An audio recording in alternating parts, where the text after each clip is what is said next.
think it's a beautiful representation of chemistry in its physical, in its like real sense of dimension. And hydrogen is a very fascinating element. And I hope today to be able to communicate to you just some of the love I have for it, and I think many of you have been developing it over the years. As Christina mentioned, we've been studying our Kangen water. I personally have been involved in the project for just over 8 years. I absolutely love everything that this company and this incredible technology and the science behind it stands for. And I think today we can just go a little bit deeper and build on what Rick has showed us, what Dr. Filzer introduced us to and expanded on, and just look at some science, some really incredible research that's been done specifically on hydrogen. So, without any longer ado, the power of hydrogen. We're going to understand the hydrogen, so we're going to understand what it is. I'm going to look at the current science and what does it mean for our health and physiological body. And then we're going to take a look at the hydrogen that can be produced through electrolytes-reduced water, or the hydrogen that's produced and dissolved in the water that we're drinking, and how that is superior to a lot of other forms. Hydrogen is easily the most abundant element in the universe, and it is said that some of the planets, even like Jupiter, are made mostly of hydrogen. The Earth, however, the majority of hydrogen on Earth and on our planet is concentrated in the water. Very little of it is found in the atmosphere, and just because of its affinity to, it's just so light and it's so small, there's an affinity to escape our atmosphere. And so most of it we'll find in water. And then we can definitely dissolve it or reduce it from there. When you look, I know many of you are familiar with the periodic table, and if you remember from biochemistry or chemistry 101, you will see that the hydrogen is on the very far top right. That is the smallest, the lightest element found in the universe. So isn't it incredible that we can actually work with this incredible element, that we have access to this incredible element, that we can actually capture it and bring it into our body? So a lot of it, a lot of the history, a lot of understanding of hydrogen started way, way long ago. In the beginning of the 1500s, the alchemist Paracelsus, I can never pronounce his name, he observed the bubbles of hydrogen. And then we had Robert Boyle that continued and observed it as well. But it's the Henry Cavendish who actually gets the credit of being able to collect hydrogen and review and understand the hydrogen gas and observe that it's actually flammable.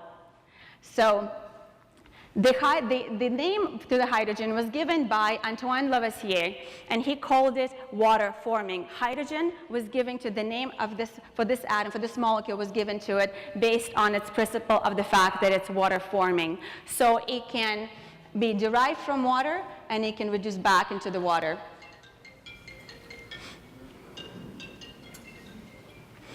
What we're going to talk about today is going to be the diatomic or dihydrogen, or H2, or hydrogen gas. So we are going to look not at one single hydrogen molecule that you saw on the screen when you play the video, but you're going to take a look at them bound together. When it binds, when two hydrogens bind is when they become stable.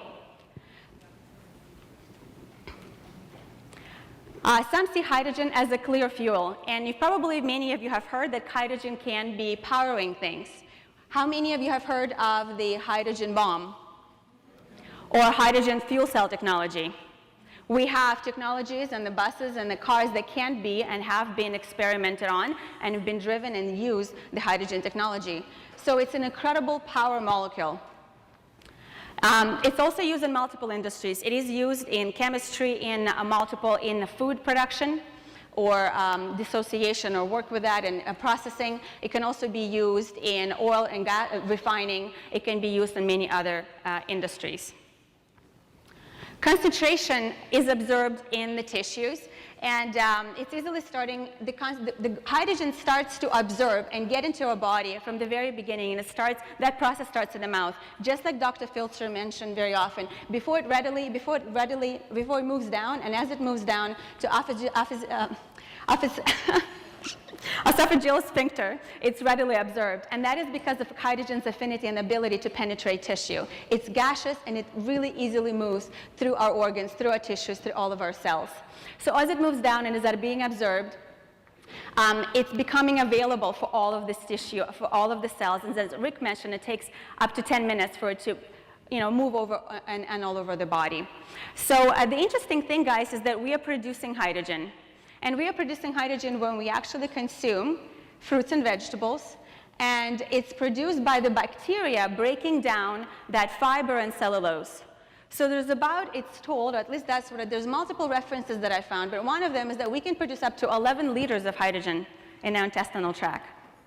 So that's really fascinating. So we're able to produce it, and the body is producing it to keep us alive, to provide for that energy, to provide for that antioxidant, to dealing with a lot of things that we are doing that we shouldn't be doing in our lifestyle. So the body is constantly using it.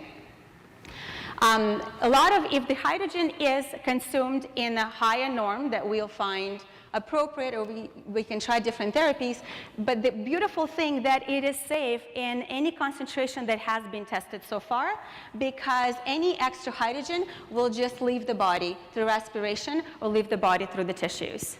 So that's the beautiful thing. It's a very unique element because there's lots of other antioxidants that you can overdo.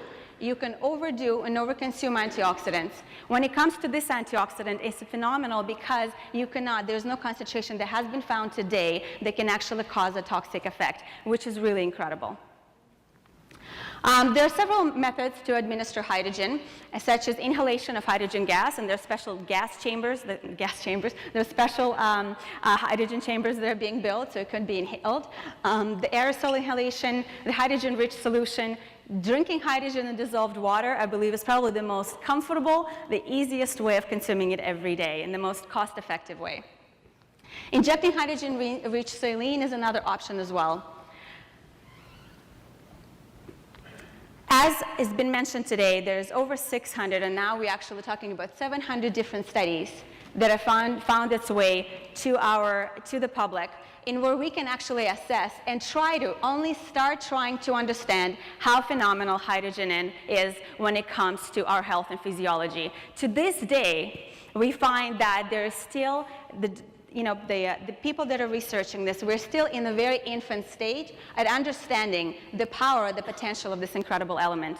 To this day, even though we have so many studies, there are 1,600 scientists that are actually dedicated their life and their time to it at this moment.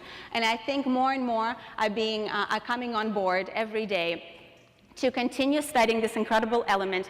And so far, it's been concluded that we still don't really understand its full potential in physiological body. So the beautiful thing about science, that is just the beginning, we're at the really infant stages of understanding and seeing how much can be done, and why our water really works. Because we've had different, as you guys know, some of us have joined the business 10 years ago, 15 years ago, maybe 8 years ago. And as you see, even our understanding of the power or why our water works has constantly been evolving. We're getting more and more educated. We have deeper and deeper understanding. And this is going to continue for a very long time. So be very patient with yourself and understand that this is going to be a lifelong journey. And I'm sure Dr. Filter will agree with me when I say that this is a field that has incredible potential to expand, and there's a lot to be done still. The study out of Nippon University, the Octa, by Dr. Octa, was done in 2007. It was done in 2006, and it was published in 2007. And that's the study that became monumental in this birth of research that appeared in our society to continue on this momentum. So that's incredible. There are many publications in all of these journals on this specific subject. And as I said, it's going to continue. So you can find this research from those publications when you're searching it on PubMed, when you're searching it on Google Scholar. So all of this can be found there.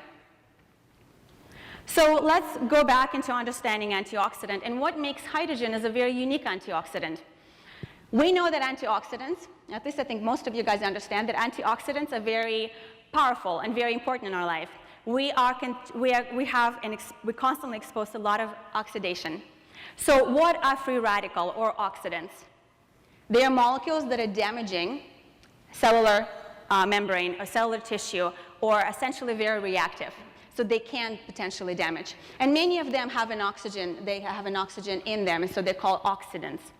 And so what happens with free radical damage, whether it comes from smoking, like Dr. Filzer showed, whether it comes from drinking, over drinking, I guess I should say, so you don't hate me. The eating food that's contaminated with a lot of chemicals, stressing, driving in traffic, having emotional stress, losing a loved one, whatever that is, all of those things cause a lot of free radical damage. And a lot of free radicals are actually generated by our body. So when we are going through stress, physiological, mental, or emotional, there is a free radical generation that could happen. There is also natural occurrence of free radicals when we even breathing, just basic cellular respiration creates a lot of free radicals. However, if we, and we are built, and there is lots of potential for us to receive a lot of antioxidants, if we were living and if our lifestyle was the kind of lifestyle that we were meant to live, if we lived in the loving communities and surrounded by incredible emotion, comfortable state of mind most of the time, that relaxation state, the body will produce a lot of antioxidants to deal with them. If we're eating what we're supposed to eat, like a lot of fruits, vegetables, greens, drink a lot of good water, we would also generate a lot of antioxidants. So we can also consume antioxidants in supplementation. So consuming antioxidants in supplementation, if anybody, guys, do you have any idea? Can you name a few, just the ones that you know? Kangen water. Kangen water is a fantastic antioxidant. Okay, so we can get it from food. Green tea, broccoli, vitamin C, glutathione, superfoods, right? So we're thinking superfoods that have a lot of nutrients. Okay, awesome.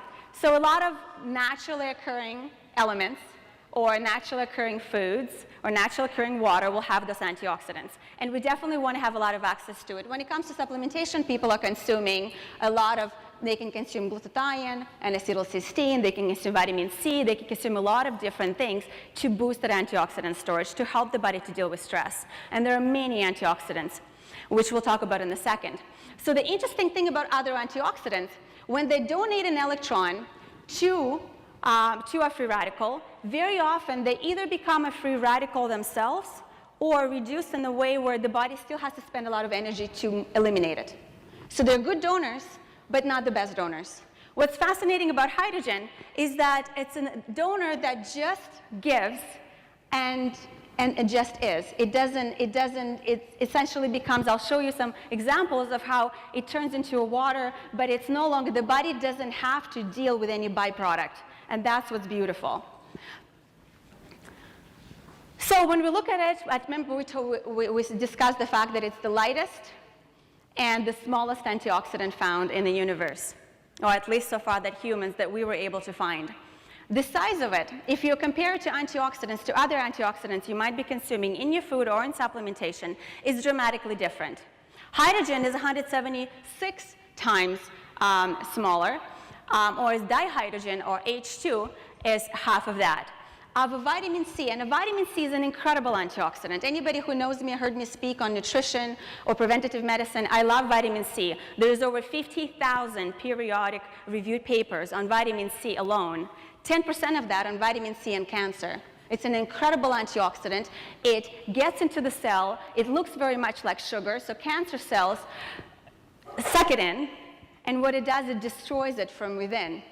It literally explodes that cancer cell. So it's like a perfect chemo agent, and it's a very powerful antioxidant. So this very powerful antioxidant is so much larger than our hydrogen. And then you look at coenzyme butane, glutathione, vitamin E, and the like. All of these antioxidants are incredible, and you should always strive to get them from your diet and lifestyle. However, they cannot compare to the antioxidant like hydrogen. It's so small. It's like trying to, parking a bicycle versus parking a big bus. So how do you get that into the cell? How do you get that to actually work on your body on a deep level? So this is a fantastic study, and that is how the vitamin C is enhanced by threefold when it's used with hydrogen-rich water, with ERW water. So our water, so we're talking about incredible vitamin C and all its anti-cancer potential, phenomenal for cardiovascular system, like ground substance in arteries, and a lot of activities in cardiovascular system. As Dr. Filter said, it's phenomenal, and how much nutrients and how much our body is required, how much our heart is needing, the proper elements. And so antioxidant like vitamin C is phenomenal. So what if you could actually get that second best antioxidant to work 3 times stronger and 3 times better than it would have without it? So it's just really fantastic what ERW can do to our to vitamin C and other antioxidants. So hydrogen acts as a therapeutic antioxidant by selectively reducing cytotoxic oxygen radicals. This is a really fascinating point. So we talked about there are many antioxidants to essentially work and put away and destroy or neutralize the free radicals. And the interesting thing is there are some free radicals in our body that actually have a biological, biochemical importance and a function in our body. So what's interesting about hydrogen, it's a very selective antioxidant. It actually will not neutralize the oxidant that our body requires. There are certain oxidative processes that are happening in your body that are good and that are needed. So it will selectively only take care and neutralize the oxidants that do not have that have a cytotoxic, cellular toxic effect. Does that make sense? Yes. Awesome. So I'll read this over to you. Stress is, the persistent oxidative stress is accepted as one of the causes of many common diseases, including cancer. So we're just talking about oxidative stress is really bad. We show here that hydrogen, H2, has a potential as an antioxidant in preventative and therapeutic application. We induce acute oxidative stress in cultured cells by 3 independent methods. H2 is selectively reduced, the hydroxyl radical, the most cytotoxic of reactive oxygen species, and effectively protected the cells. However, H2 did not react with the reactive oxygen species, which possess physiological role in your human or animal body. And that's incredible. So this study became a monumental study, and this is why we have 1,600 researchers are looking at hydrogen since 2007. So the power of hydrogen. As you saw that study, it talked about the reactive oxygen species like the hydroxyl radical. This is one of the most toxic free radical to our physiological body. And the most incredible thing about hydrogen, that it's very easily neutralizes this, turning it into water. So you have one of the most toxic free radicals out there that's causing a lot of damage to a human physiological body, and you have this incredible hydroxyl radical that just disseminates it without any byproduct, without any damage, and without any essentially giving your body what it needs, water. Isn't that amazing? Yeah.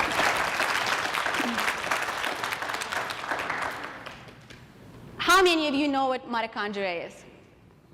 All of you? Most of you? Some of you. Mitochondria are engines of your cells.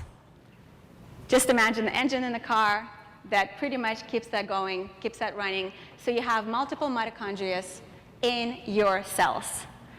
Those mitochondria, those energy elements, those energy organelles inside of your cell produce energy all the time. They produce something we call ATP. What's incredible, of course, is mitochondria is being stressed a lot around by the environment and toxic stress and emotional, physical, mental stress through our body. So it gets affected. Stressed mitochondria will very often produce a lot of free radicals or a lot of toxic byproducts. So that's what happens to stressed mitochondria. What hydrogen can do, we told you already that it can easily take care of one of the most toxic free radical. The incredible thing, it can also donate and make your other antioxidant that the body produces work better. So what it does, it upregulates other antioxidants in your body. So we all run out of antioxidants. We have the systems built in our body to constantly deal with stress, to constantly keep us alive, to keep us, to survive. It's our survival mechanism. And so we have that process always activated in our body. But the incredible thing about the antioxidant and the hydrogen is that it allows for those depleted storages or that antioxidant production to be boosted up threefold or whatever that requires. But it's incredible at making that process of antioxidant creation or upregulating those incredible enzymes and those incredible antioxidants that the body is creating. So it makes your own antioxidant stronger, and then it also is an antioxidant that is very smart. And this is the mechanism of this and how it reduces oxidative stress through specific pathways and works with them really, really well. Let's take a look at another study. And this is just to show you, this actually comes from a fantastic review done by a Japanese board, and it's an incredible review of a lot of different studies that were summarized in this paper. So I'm going to have a few pictures for you that discuss this paper. So a function of, the interesting thing, the Japanese look at this and they call this the functional therapeutic effect. So they show that hydrogen, electrolyzed reduced water, gives us a lot of functional therapeutic modalities. The antioxidant hydrogen is found to be an incredible medical grade antioxidant. So, and has a therapeutic value, meaning that it can deal with physiological ailments. So we now biologically, biochemically know that it's therapeutically very viable on any human or any human model, a disease model. Clinical data suggests that ERW improves oxygen stress-related diseases. It scavengers reactive oxygen species and inhibits the damage to the DNA.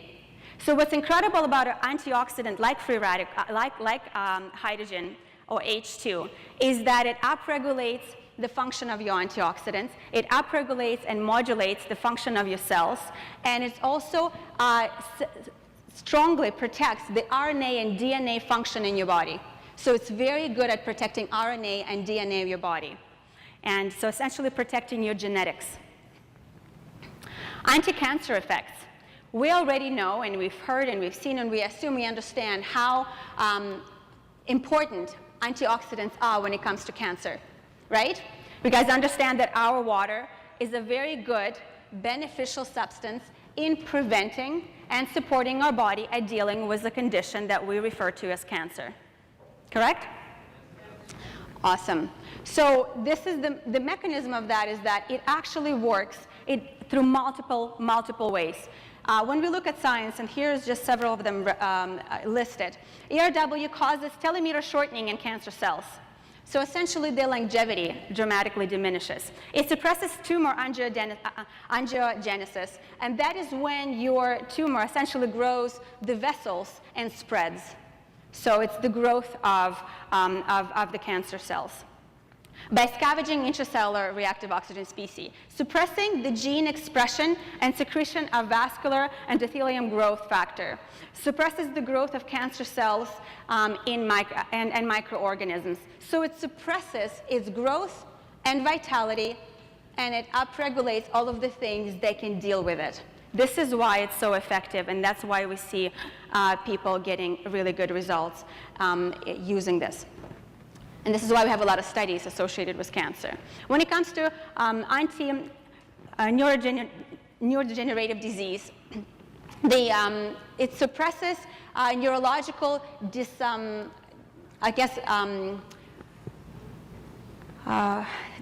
the premature cell death or toxicity and essentially dysfunction. So it shows to be very, very protective when it comes to neurology and brain tissue and health of our brain. So it's really fantastic and showed incredible effects. And Dr. Filzer has mentioned how its importance in brain and neurological health as well. So it's fantastic in, again, passing the brain-blood barrier. It is the lightest, smallest element. It can easily penetrate the brain-blood barrier, hydrate your brain, nutrient essentially your brain, provide this protective neurological function, and help the person feel better, and therefore, could potentially be very encouraging when it comes to brain degeneration and brain diseases that are associated. Conclusions and perspective when it comes to this particular research compilation. It suppressed oxidative stresses. Mechanism of action reduce scavenging RS, considering to be, they are considering to be very complicated. And as I said, it's still going to take many years to come for the scientists to fully come to conclusion or a better understanding of all the potential that hydrogen has. And it has a fantastic redox regulation factors that can be induced in gene expression and antioxidant enzymes. So, hydrogen. We're talking about hydrogen and how and what the science show about it. We know that it's incredibly powerful and it's very potent. So, where do we get hydrogen from? Right? Their options are, there are some people that understand the value of hydrogen. Now that all of the research is coming out, they understand the value of hydrogen, and so they go to find different ways of producing it. And in some cases, trying to find a very cheap way of producing it. So I just want to show you how it's not that cheap and that easy to produce it, and how the technology that you guys are using is actually incredibly cost effective. So we're looking at magnesium rods and malic acid. Has anybody seen or knows how that is done? It's a very cumbersome process. First of all, you have to get all the tools, you have to get special bottles, you have to, and then to produce one little bottle of hydrogen-rich water, you have to go through a lot of trouble. And you have to contain it in the fridge for an hour and a half. And there's just a lot of time consumption and a lot of effort that's put in to create that. So you can produce hydrogen, or you can dissolve hydrogen in water through this using magnesium rods and malic acid. However, I did a little bit of a calculation. And so if you were to get the cheapest way of the production, if you were to do this, and if you were to spend a lot of time, we're all talking about how important it is, and I know Dr. Filtramini mentioned how important it is to have a proper amount. If we want therapeutic effect, we want proper amount of consumption of hydrogen, right? Proper amount of water that we're drinking. So if we were to, all my numbers are running down to about a gallon. So if we were to consume a gallon of hydrogen-rich water, based on all these other principles, we would spend about 3,500 on producing the hydrogen the cheapest way through magnesium rods and malic acid. That, of course, even if we produce, and we spend a lot of time and keep on doing this, we do not have access to any other benefits of Kangen water. We do not have access to electrolyzed reduced water, oxidizing water. So we're not getting access to 2.5. We're not getting access to 6 pH. We're not getting access to 11.5 pH. And we know that has an incredible value. Another option is getting magnesium tablets. And how many of you, has anybody tried drinking magnesium, the tablets, the hydrogen tablets? Has anybody tried H2 pills? How does it taste? Terrible. It tastes terrible. So you can dissolve those pills and you can produce hydrogen water in your glass at request. Simpler, faster way of doing it than doing all this other, the first method. But it tastes terrible. Many of us have not been drinking water because usually regular water tastes terrible, right? Tap water tastes terrible, or just like all these chemicals you can smell and taste. Bottled water tastes terrible. It always tastes and smells like soap to me and all this. And you can almost feel and taste the plastics. So if you were to give people hydrogen-rich water and give them those pills into their water, and it tastes much worse than that, it's very unpalatable. It's not palatable. So it's very hard to drink. How many of you will stick to the routine of drinking hydrogen water produced through tablets? It's almost impossible. And look at the cost associated. If you were to do it over 20 years, and if you consume a gallon of that terrible tasting water every day, your cost will be $116,000. Imagine how many Kangen machines you can have in every room, and every bathroom, and every corner. Then we have prepackaged hydrogen. How many of you have seen those bottles or those little packs, like vacuum sealed bottle containers that sell hydrogen-rich water? Some of you have seen it. It's becoming, guys, because the science of this is becoming so recognized and because it's becoming so important, so well known, there's going to be a lot of products that are coming onto the market trying to sell you hydrogen-rich water. We're already seeing it. We're already seeing at least a few brands, right, Christina? Yes, correct. Thank you very much. H2 factor is the most popular one, right? H2 factors is the most popular, and that's the one I calculated. So if we were to buy that water, hydrogen-rich sealed water, let's not talk about the environmental impact. Let's talk about cost alone. $327,000 in 20 years of consuming that. I think nothing has to be said when you see the number. I think the Kangen water machine's value is definitely easily seen here. Aluminum reaction with hydrochloric acid production. So the big problem, so that's another method of producing, and there's several others, but unfortunately they are not safe for human consumption. So there's other ways you can create and generate hydrogen-rich substances. However, that's not healthy and safe for your body. Aluminum has no business in our human body and is shown to be a very toxic and a big problem for neurodegenerative disease like Alzheimer's and dementia. Kangen water, so cost of the K8.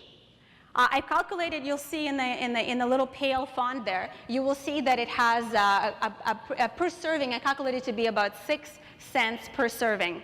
So if we're consuming a gallon of water a day, and if we were to change filters, so the cost of filters and everything has been incorporated. So it costs us about 6 cents per day, and it's going to cost us about $7,000. That machine that we put, that we pay for today, with all the filters and maintenance, is going to cost us $7,000, and maybe a little bit more if you do more cleanings more often and things like that. But it's going to cost us $7,000 in 20 years. Is that comparable to other numbers we have been reciting that I've been sharing with you? Oh, yeah. Okay, so what's expensive, right? Extra value, Kangen water machine produces 5 types of water, and so for that money, you're getting all of this other incredible benefits. And look at the cost associated with not having the water that cleans your fruits and vegetables, the water that cleans your, that disinfects things in your home, the water that can take it literally, as Rick said, you have a doctor on your counter. Produces a lot of medical grade waters and a lot of applications that we know of that can be used. I cannot imagine my practice without this technology. It is truly magic of what it can do and how it can differentiate the practitioner who uses this technology versus the one who doesn't. So this is the last slide, and I just wanted to kind of review and show you how electrolyte-reduced water shown to be, there's so many research papers that I show you, but I don't want to bore you with that stuff. I wanted to just show you that whether you have issues with kidney disease, there's an enormous amount, or liver diseases, the two very important filtration organs in your body. And as Dr. Filter mentioned, the liver has 500 plus different biological, biochemical functions in our body, of which we know of today. I'm sure that there is more of which we have not been able to understand. So it's phenomenal for your filtration organs. It's phenomenal for your lymphatic system, guys. Dr. Filter talked about how incredible it is for your cardiovascular system. And your body and your heart is pumping your blood all the time. It makes up your blood. It's a very big component of your blood. Well, the blood is an incredible fluid in your body. Well, guess what? You have a lymphatic system. Lymphatic system is 3 to 4 times larger than your blood. Lymphatic system is where those cells, after metabolizing a lot of things, they're dumping all the waste into the lymph nodes, into the lymphatic system. So it's the sewer. Lymphatic system is the sewer of your body.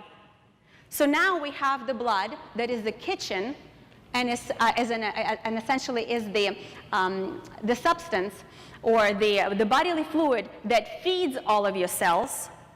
And then you have the lymphatic system that cleanses it out. Imagine a house that has a fridge and has grocery deliveries, and you eat there every day, but your carburetor, your garbage, and your toilet does not work. How soon will that house become necrotic and toxic? So we need to keep our lymphatic system functioning. So that's a very, very big, one of the biggest eliminating organ as well, and it's a very important system that we need to address. And so there's a lot of toxicity, and a lot of the chemicals and a lot of the pathogens are brought from the body, from the tissues and the cells into the lymphatic system for your immune system that resides there to deal with it. So it's very important to keep your lymphatic system really healthy. That is definitely exercising, moving, breathing deeply, and drinking a lot of water, perspiring, and moving things in and out of your body, all throughout the body. So the electrolyte-reduced water or hydrogen also has I don't know why I just can't pronounce long words today. Lack of sleep for a week. neurodegenerative diseases. So we've talked about them already. Dr. Filter mentioned them as well. Atherosclerosis, guys. Dr. Filter is the doctor to ask when it comes to atherosclerosis. Cardiovascular health is a big problem in our society. It's a big problem in the first world countries, especially just because of our lifestyle. And understanding atherosclerosis is really important. I do believe this technology, this water, this hydrogen is incredible for a cardiovascular system. Absolutely incredible for a cardiovascular system on multiple levels. Anything from reducing and suppressing LDL, low-density lipoprotein oxidation, to suppressing triglyceride levels in the mice models. It has very strong anti-allergic effects. Radioprotective effects. So that's why a lot of people do really well, and there's some studies that are showing how well it helps and how much it helps for those who have undergone chemo and radiation, and how well it is, how good it is at repairing and regenerating or supporting the body through all of that stress. It has anti-metabolic acidosis effect, protection of the retina, eye retina. So I think some of you could probably have really good examples or really good testimonials in how your eyesight has actually improved because the hydration of those organs have improved dramatically, or antioxidant effects have improved dramatically. We also have, Dr. Filter mentioned, anti-hangover effects. And hydrogen is fantastic at passing that brain-blood barrier, because what happens when you consume alcohol, it rushes into your blood and it creates a sticky blood.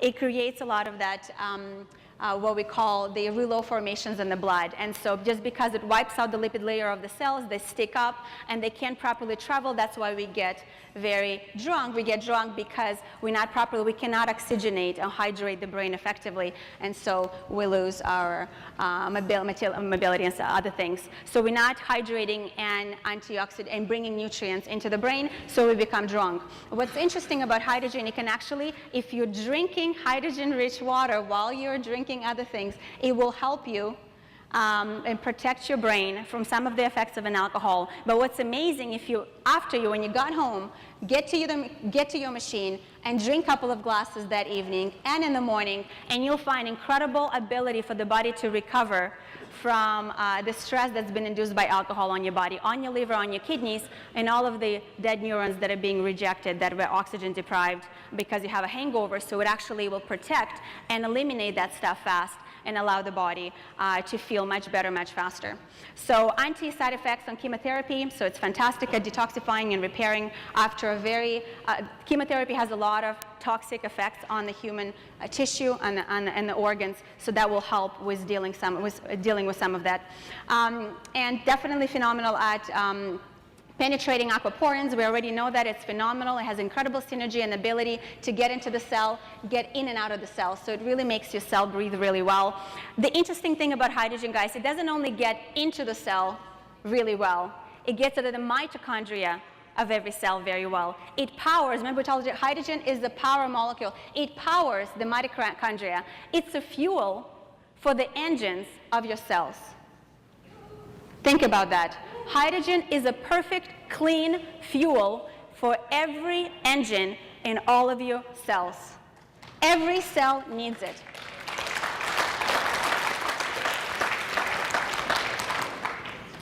It's fantastic. There's lots of research that shows how incredible it is for type 1 diabetes and type 2 diabetes, and I think you have seen it on your loved ones. It's phenomenal what it can do for pancreas, for liver, for the body's ability, for the insulin sensitivity and receptors. It's amazing what it does for beta cell production. It actually increases the production of beta cells in your pancreas, and that's the problem with a lot of, especially type 1 diabetes. And type 2 is the production is much lower as well. So it's incredible for diabetes. It's incredible for anti-cancer effects.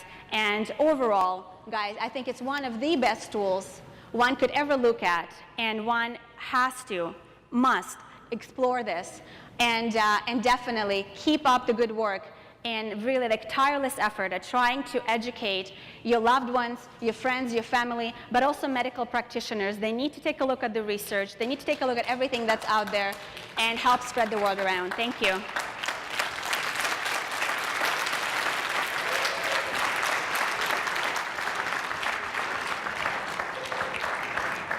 I forgot I have one more slide, and I just wanted to summarize the fact that it's the most bioavailable.